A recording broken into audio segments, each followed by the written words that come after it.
Dans les rues sombres et froides de Paris, un jeune homme qui a passé toute sa vie dans des foyers pour enfants n'imaginait pas un instant que son destin allait changer cette nuit-là. Ce soir-là, alors qu'il sortait du foyer pour s'évader un instant de la réalité, il croisa la route d'une femme, seule et vulnérable, attaquée par des inconnus dans une banlieue déserte. Il intervint, risquant sa vie pour la protéger. Ce geste héroïque allait marquer le début d'une histoire improbable, une histoire d'amour, de revanche sur la vie et d'ascension fulgurante dans le monde des affaires. Mais cette femme, plus qu'une simple héritière d'un empire immobilier, allait lui offrir bien plus que de l'argent.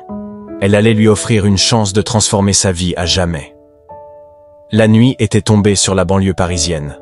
Le vent glacial soufflait entre les immeubles, soulevant des papiers abandonnés sur le trottoir. Antoine Durand resserra sa veste usée autour de lui alors qu'il sortait du foyer social où il vivait depuis l'adolescence. Comme chaque soir, il marchait seul, les mains enfoncées dans ses poches, perdu dans ses pensées. Sa vie n'avait jamais été facile. Placé en foyer dès l'âge de 6 ans après l'abandon de sa mère toxicomane, il avait grandi sans famille, sans repères, ballotté d'un centre à un autre.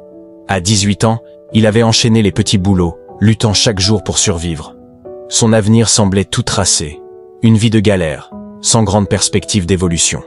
Soudain, un cri féminin brisa le silence de la rue. Antoine tourna brusquement la tête. À quelques mètres de lui, sous un réverbère clignotant, une jeune femme se débattait violemment contre 2 hommes qui tentèrent de lui arracher son sac. Sans réfléchir, il fonça. « Lâchez-la !» cria-t-il d'une voix ferme. Les agresseurs se retournèrent, hésitants. Antoine, malgré son allure modeste, était grand et athlétique. Il n'avait peut-être pas grandi dans les beaux quartiers, mais il savait se battre. L'un des agresseurs tenta de le frapper, mais Antoine esquiva avec une agilité surprenante et lui asséna un coup bien placé qui le fit reculer en gémissant. L'autre, voyant son complice en difficulté, préféra prendre la fuite. Le premier ne tarda pas à l'imiter. La jeune femme, tremblante, s'appuya contre le mur, sa respiration saccadée. « Ça va ?» demanda Antoine, essoufflé. Elle leva les yeux vers lui, son regard noisette brillant sous la lumière du lampadaire. Elle était belle, avec de longs cheveux bruns légèrement ébouriffés et un manteau de luxe qui contrastait avec la misère du quartier. « Oui, je crois. Merci. Sans vous, je ne sais pas ce qui aurait pu se passer. » Elle reprit son souffle avant d'ajouter « Je m'appelle Sophie. Sophie Vallier. » Antoine fronça légèrement les sourcils. Ce nom lui disait quelque chose. Vallier, comme le groupe Vallier, l'un des plus grands empires immobiliers de France. Antoine, répondit-il simplement. Il s'apprêtait à partir quand elle le retint. Attendez, je veux vous remercier. Pas besoin, répliqua-t-il en haussant les épaules. Alors au moins, laissez-moi vous offrir un dîner, insista-t-elle avec un sourire sincère. Après une hésitation, il finit par accepter. Le lendemain soir, Antoine se retrouva devant un restaurant chic du centre de Paris. Il hésita avant d'entrer, mal à l'aise dans cet univers qui n'était pas le sien. Pourtant, dès qu'il vit Sophie lui faire signe à une table, son anxiété s'atténua légèrement. Pendant le dîner, elle lui posa des dizaines de questions sur sa vie.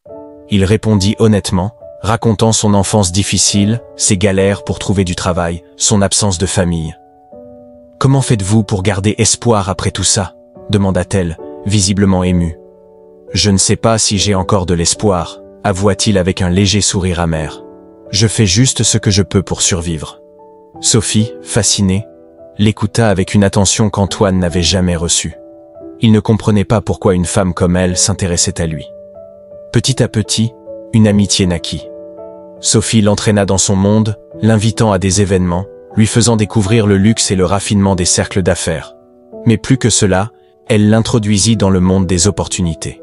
« Tu as une intelligence rare, Antoine, » lui dit-elle un jour.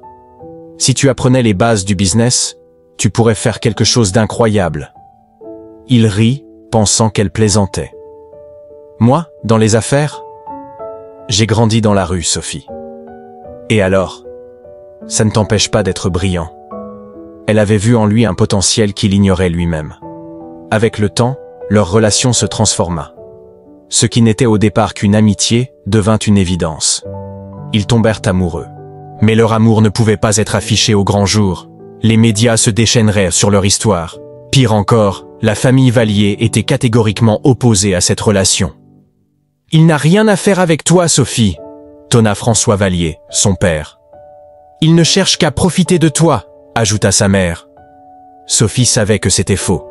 Antoine ne lui avait jamais demandé quoi que ce soit. Pire, il refusait son aide financière. Il voulait réussir par lui-même. Ils se virent en cachette, se retrouvant dans des endroits discrets, loin des regards indiscrets. Pendant ce temps, Sophie lui apprit les rouages du monde des affaires. Antoine se révéla être un élève brillant. Il analysait vite, comprenait les stratégies, avait un instinct aiguisé pour les opportunités. Grâce aux conseils de Sophie et à son propre talent, il investit ses premiers gains, puis enchaîna les réussites. En quelques années, Antoine Durand était devenu un multimillionnaire respecté, un homme d'affaires influent qui n'avait plus rien à prouver.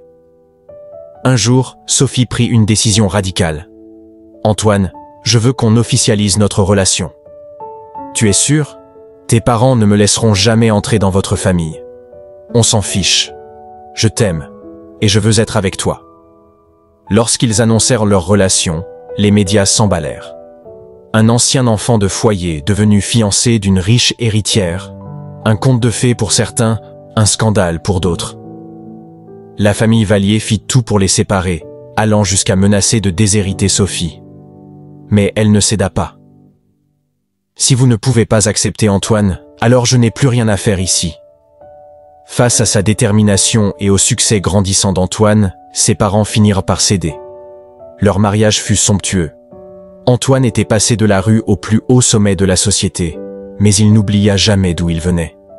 Il créa plusieurs fondations pour aider les jeunes issus de foyers, leur offrant les opportunités qu'ils n'avaient jamais eues.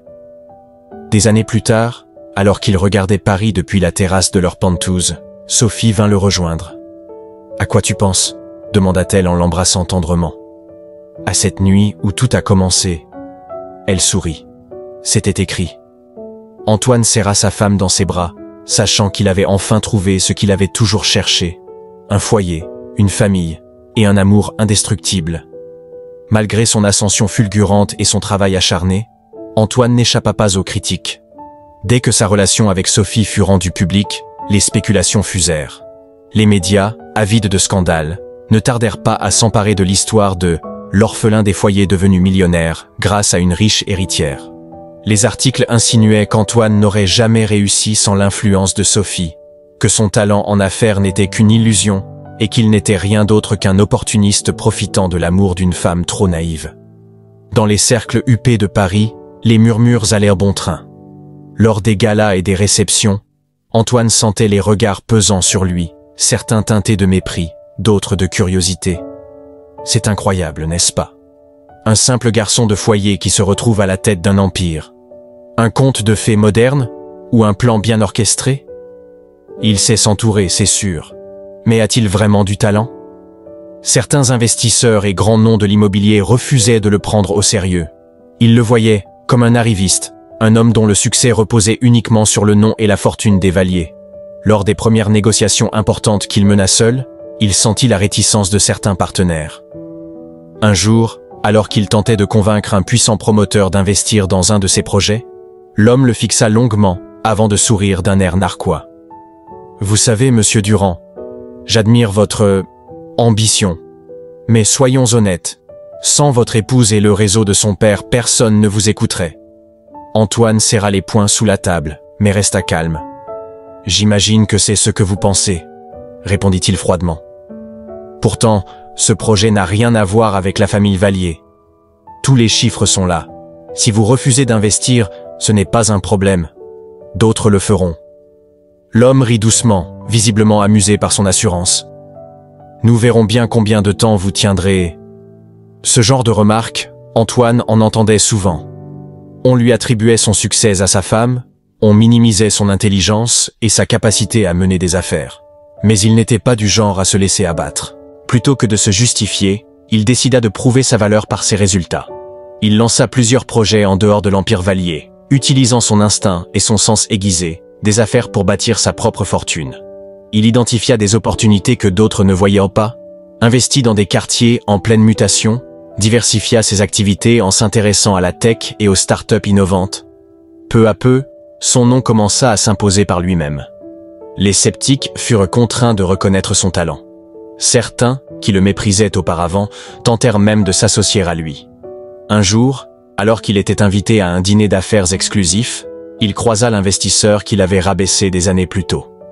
Cette fois, c'est l'homme qui l'aborda avec un sourire plus humble. « Monsieur Durand, j'ai suivi votre parcours. Il faut croire que je vous ai sous-estimé. » Antoine soutint son regard, un sourire en coin. « Oui, il faut croire. » Il n'avait plus besoin de prouver quoi que ce soit à qui que ce soit. Son succès parlait pour lui. Le mariage d'Antoine et Sophie fut l'un des événements les plus attendus de l'année dans les cercles mondains de Paris. Tout le gratin du monde des affaires et de la haute société voulait assister à cette union qui avait tant fait parler. Les médias en firent leurs gros titres, oscillant entre admiration et scepticisme. Pour Sophie, ce mariage était l'aboutissement d'un combat. Elle avait dû affronter sa famille, les critiques des médias et les murmures méprisants des élites. Mais rien ne l'avait fait flancher. Elle aimait Antoine. Et elle était prête à tout pour vivre à ses côtés. Antoine, quant à lui, voyait ce jour comme un symbole de sa renaissance. Il n'était plus l'orphelin des foyers, le gamin des rues à qui personne ne donnait sa chance. Il était un homme accompli, prêt à fonder sa propre famille avec la femme qu'il aimait plus que tout. La véritable richesse ne réside pas dans l'argent ou dans le pouvoir, mais dans la capacité à croire en soi et à surmonter les épreuves. Antoine, qui avait grandi dans les foyers, savait mieux que quiconque que les opportunités ne sont pas toujours offertes sur un plateau d'argent. Parfois, il faut saisir la chance au vol, croire en l'amour et en la force de ceux qui vous soutiennent. Dans ce monde où les jugements et les obstacles semblent nous écraser, la véritable victoire réside dans le courage de se battre pour ses rêves et de ne jamais oublier d'où l'on vient.